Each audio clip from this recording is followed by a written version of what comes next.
Hoorah! What is up, family? You already know. I know. Y'all be wanting these videos a little badly. I be wanting to be doing that badly. But this is the time I almost watched a crackhead or a meth head crash out. So I'll tell y'all this. Before I didn't have a job, or I was at some point I was like kind of struggling to get a job and everything.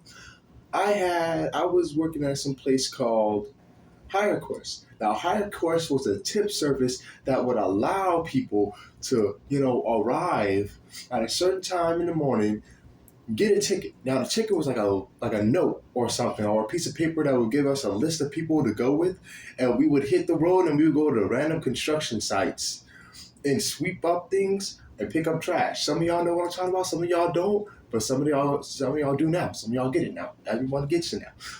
They had me waking up at 5 in the morning, putting on these big ass warehouse boots and a jacket, zooming all the way over there on a skateboard, right? But one day was a little different. One day was a little peculiar. Now, what I liked about the place, or what I liked about the HireQuest shit, is that it would allow us to travel to like other cities and everything. And I think we went to Seguin.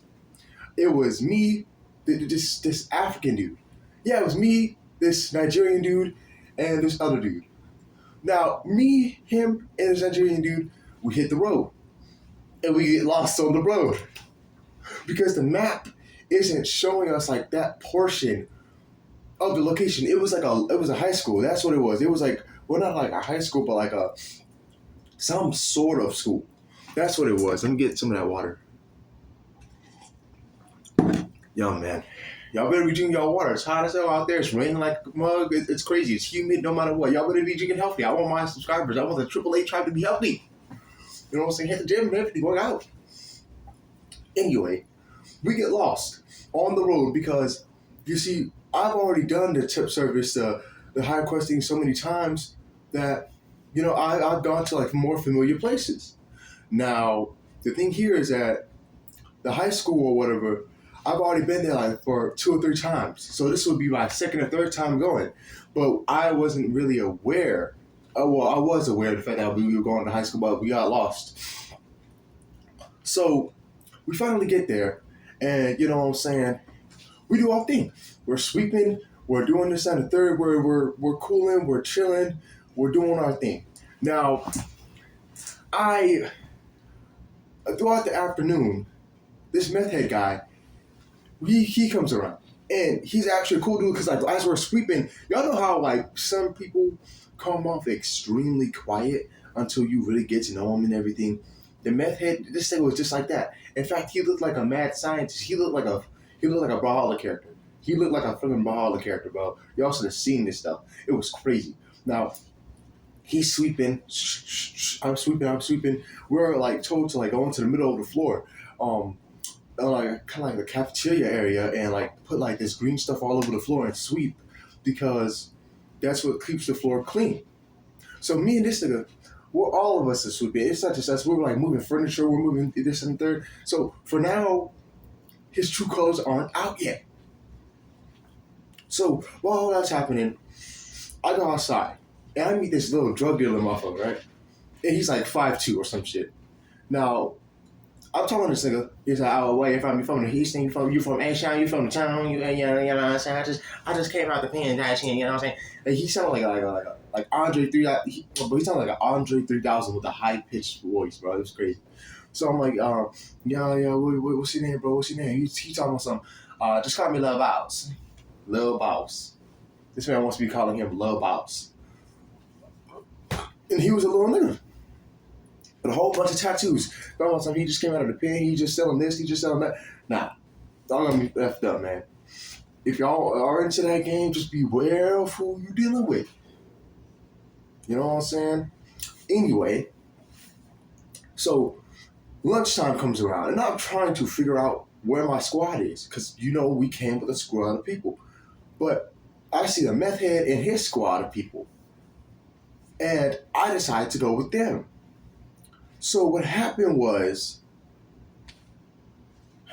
As we're driving to this McDonald's, y'all, I ain't got no money, so I'm already cooked. I know I'm cooked.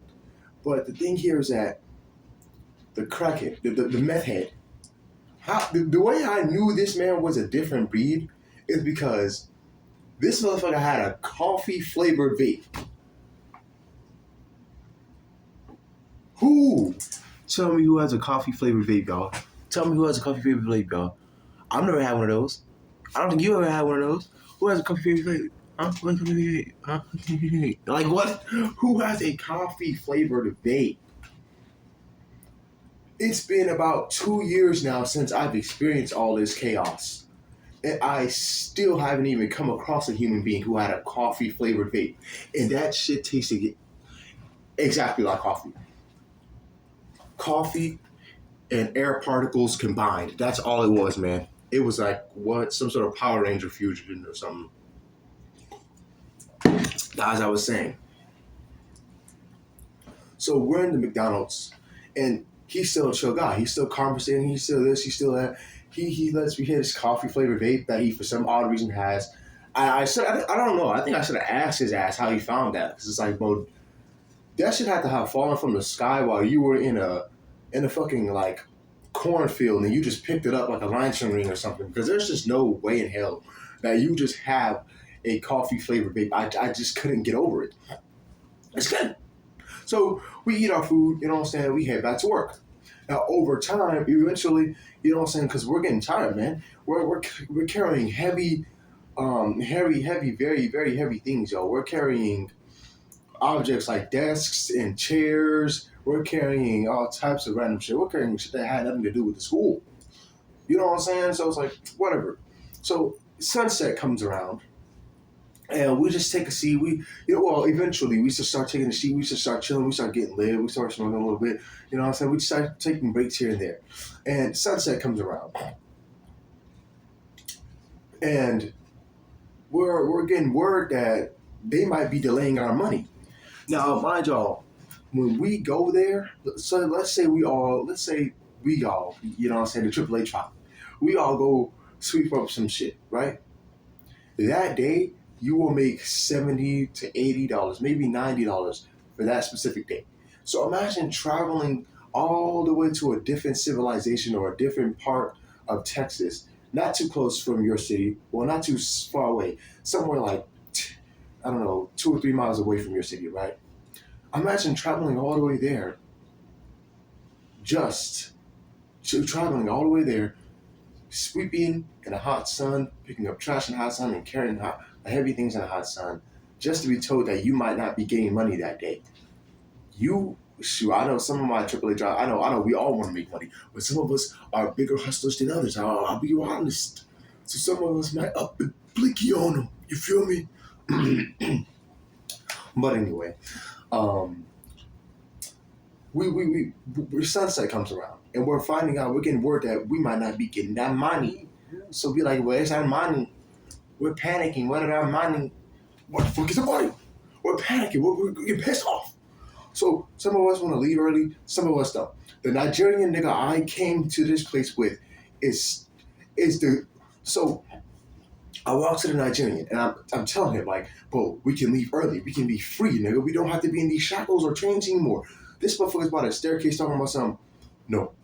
Like, bitch, you drove here, but I'm not giving you a choice.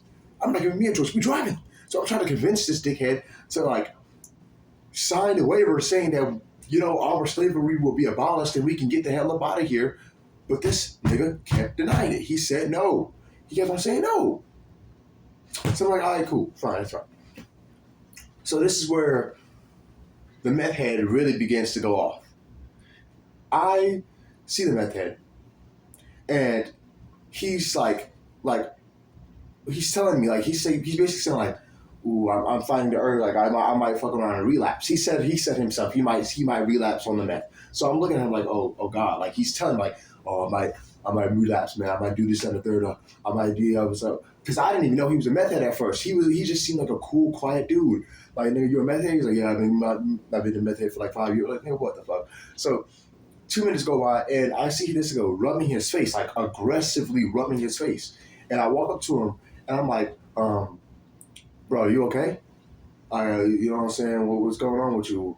Um, how are you feeling? Yeah, that's what I said. I walked up to that nigga. I said, how you feeling, bro? That nigga said, that nigga wiped his hands off of his eyes, looked me dead in the face, looked me dead in my eyes, and said, "You don't want to know." I asked this man how he was feeling, and he said, "I don't want to know." He said that I didn't want to know. So I kept it to that. I didn't even, in my voice, didn't even ask him. I didn't even ask him how he was feeling at that point. Because it's like, nigga, what? What the hell you mean I don't want to know? I'm curious. But now I gotta back off. Now, so, you know what I'm saying? I said teacher, the boss woman comes by and she's the one giving people waivers. Like, do you want to come back? Do you want to come early? Do you want to leave early? This, and the third. He was the first to go because he needs to go to rehab or some shit, or he needed his meds or something. So that nigga had to get the fuck out of there. And I'm glad he did, because he would have caused chaos we can't believe over there. I finally managed. Well, no, the Nigerian mother was standing on business. He would not let go. He would not leave until whatever this and the third. So we do extra time. I think we did another truck because of this nigga. So we do another truck because this motherfucker. And after all that BS, we finally go home, y'all. And that's how the story went. Man, that meth head almost took my head off. But hey, y'all already know what we do, how we stay true. Subscribe for the tribe. You know, if you down with the ride and the rides, ride hoot.